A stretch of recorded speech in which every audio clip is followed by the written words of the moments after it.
तो अब आप देख सकते हैं इसका सेकंड पार्ट है चैप्टर 6 का, ज्योग्राफी एनसीईआरटी। इसका 6 चैप्टर वो इसका सिर्फ 6 चैप्टर है मानव संसाधन। तो इसमें कुछ सेगमेंट पहले वाले पार्ट में छूट गया था, तो हम देख सकते हैं थोड़ा सा 1 पेज का सेगमेंट, 2 पेज का सेगमेंट बचा हुआ है। तो अब हम देखते हैं कि जनसंख्या संगठन हमें ये जानने की सहायता करता है कि कितने पुरुष हैं, कितनी स्त्रियां हैं, वे किस आयु वर्ग के हैं, कितने शिक्षित हैं और कितने अशिक्षित हैं, वे किस प्रकार के व्यवसाय में लगे हुए हैं, उनका आय का स्तर क्या है और स्वास्थ्य दशाएं कैसी हैं। एक देश के जनसंख्या संगठन का अध्ययन करने की एक रुचिकर विधि जनसंख्या पिरामिड है, जिसे आयु लिंग पिरामिड भी कहते हैं। तो एक जनसंख्या पिरामिड होता है, इसे आयु लिंग भी पिरामिड कहते हैं, ठीक है, और ठीक आयु लिंग पिरामिड भी कहते हैं। तो ये बेहतर विधि है। इससे हम क्या क्या जान सकते हैं? एग्जाम्पल के लिए हम बात करते हैं तो कुल जनसंख्या के विभिन्न आयु वर्गों में विभाजित है। कुल जनसंख्या विभिन्न आयु वर्गों में विभाजित है। अब देख लीजिए आप जनसंख्या पिरामिड में यहाँ पे क्या होता है कि जो पूरी जनसंख्या है ना, 0 to 4, 5 to 9, 10 to 14, 15 to 19, 30 to 24, नहीं 30 to 24 नहीं, यहाँ पे मिस प्रिंटिंग हुआ है, 34 होना चाहिए। उसके बाद में 35 to 39, 30 to 34, ठीक है। ये कितने वाई वर्ग की जनसंख्या है, ये सब पूरा बताया गया है इसमें। और इसके बाद में 80+ तक सब पूरा दर्शाया गया है। सॉरी। उसके बाद में हम बात करें तो स्त्री और पुरुष में भी इसको विभाजित किया गया है और परसेंटेज में भी इसका विभाजन किया गया है, जैसा कि आप देख सकते हैं। इसके बाद में हम बात करते हैं तो कुल जनसंख्या का प्रतिशत इस वर्गों में प्रत्येक वर्ग में पुरुष और स्त्रियां उपविभाजित हैं, ठीक है। ये जानकारी हम प्राप्त कर सकते हैं। जनसंख्या पिरामिड का आकार उस विशिष्ट देश में रहने वाले लोगों की कहानी बताता है। बच्चों की संख्या 15 वर्ष से निचले भाग, बच्चों की संख्या 15 वर्ष से निचले भाग। अब देखो यहाँ पे कुछ चित्रों के माध्यम से ये त्रिभुजाकार प्रतीत होने वाला आलेख क्या है। अब ये बच्ची बता रही है कि ये जनसंख्या पिरामिड है, ठीक है। वह क्या है? अब जनसंख्या पिरामिड बच्चे को नहीं पता है तो पूछ रहा है। ये एक देश के पुरुष और स्त्रियों को वर्तमान जनसंख्या को उनके आयु वर्ग में दर्शाया गया है। तो ये सिंपल सा आंसर है कि पूरे देश की जनसंख्या को कितने वर्ष से कितने वर्ष तक की जनसंख्या कितने % है और कितने उसमें स्त्री हैं, कितने पुरुष हैं, ये भी दर्शाया गया है इस जनसंख्या पिरामिड में।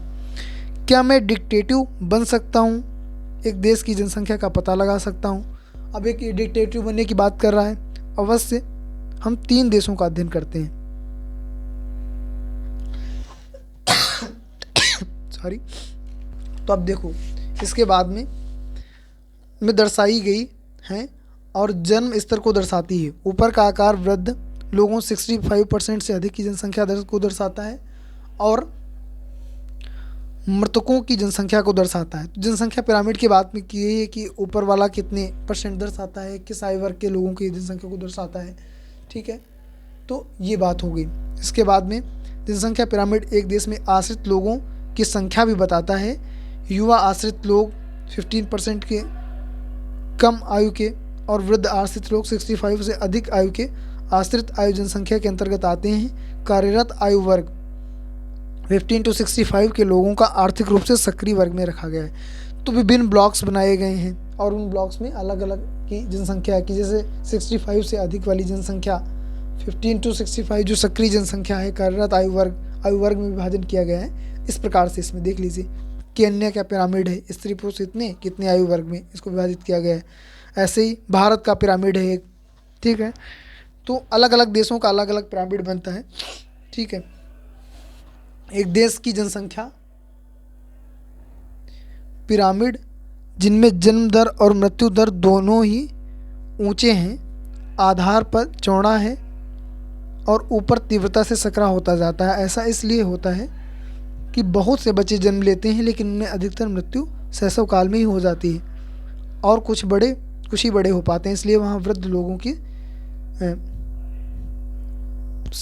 लोग बहुत कम हैं। इसलिए वहाँ वृद्ध लोग बहुत कम हैं। इसे कीनिया के पिरामिड में दर्शाया गया है। तो देख लीजिए ये सिचुएशन, जो सिचुएशन है उस सिचुएशन के हिसाब से पिरामिड्स बनाए गए। जिन देशों में मृत्यु दर विशेष रूप से बहुत छोटे बच्चों में कम हो रही है, युवा वर्ग का पिरामिड चौड़ा है। तो जब बच्चों की जब बच्चों की मृत्यु कम हो जाएगी तो जो युवा वर्ग का पिरामिड होगा ना, वो युवा वर्ग का पिरामिड तो चौड़ा हो ही जाएगा। वहीं बच्चे आगे चल के युवा हो जाएंगे, और बच्चों को युवा बनने में बहुत ज़्यादा समय लगता है नहीं, क्योंकि शिशु प्रौढ़ावस्था तक जीवित रहते हैं। यह भारत के पिरामिड में दृष्टिगोचर होता है।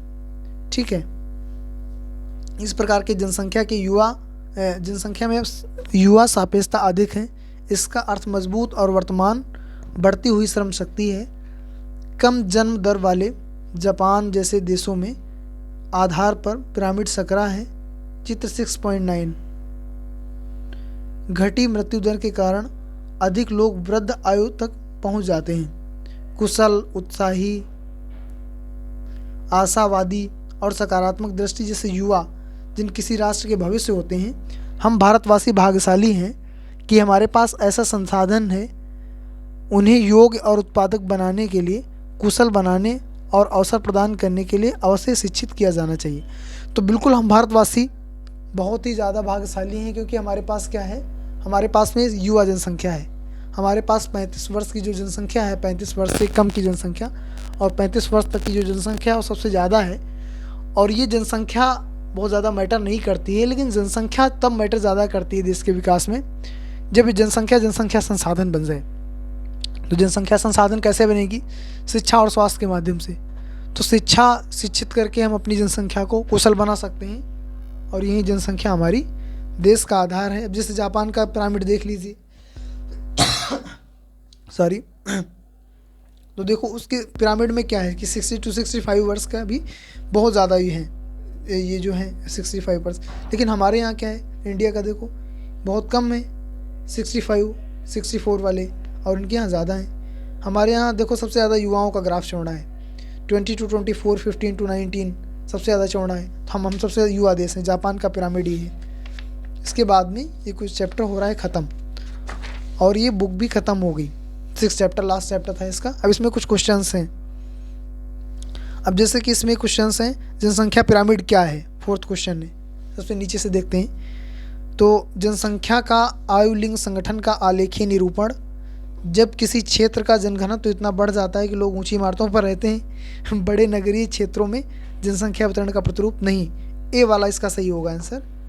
ऐसा नहीं होता कि ऊंची इमारतों पर रहते हैं तो जनसंख्या पिरामिड हो जाता, नहीं। जनसंख्या का आयु लिंग संगठन का आलेखीय निरूपण। ठीक है, अब हम 3rd क्वेश्चन देखते हैं। 1999 की जनसंख्या थी, 1999 की जनसंख्या हो गई। तो पहले क्या थी कि 1800 में जो जनसंख्या थी कितनी थी, 1 अरब।